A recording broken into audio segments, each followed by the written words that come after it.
واپس social media کی طرف آتے ہیں. اب ہمارے جو زیادہ تر فیصلے ہیں وہ بھی سوشل میڈیا کے مطابق ہی چل رہے ہوتے ہیں. خود اعتمادی نہیں رہی ہے, خود سے کوئی فیصلہ نہیں کرتے. ایک تو اپنا سوچ بالکل کم ہو گئی ہے, جو فیصلہ سوشل میڈیا کھولا اس میں سے دیکھا اور کر دیا. یہ جو اپنے بات اٹھائی ہے نا, یہ بڑی اہم بات ہے. ہم لوگ یہ سمجھتے ہیں کہ یہ میری رائے ہے, ٹھیک ہے, ہم یہ سمجھتے ہیں کہ یہ جو کامنٹس میں نے کیا ہے نا, یہ میں نے کیا ہے, یہ میں نے نہیں کیا, یہ فیس بک نے یا سوشل میڈیا نے آپ سے کروایا ہے کہ آپ یہ کامنٹس کریں, آپ یہ لائک کریں. اس میں کیا ہے کہ اس میں جو آپ نے کہا نا کہ ایک قسم کا نا ہمیں ٹریپ کیا جا رہا ہے, ایک قسم سے ہمیں نا ایک نشہ دیا جا رہا ہے. ہم اس نشے کے عادی ہو رہے ہیں, پھر جب ہم اس نشے کے عادی ہوتے ہیں پھر وہ جیسا وہ کہتے ہیں ہم ویسا کرتے ہیں, وہی چیزیں ہم کرتے ہیں.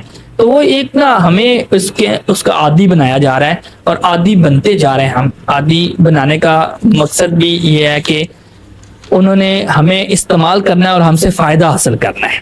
وہ کیسے استعمال کر رہے ہیں؟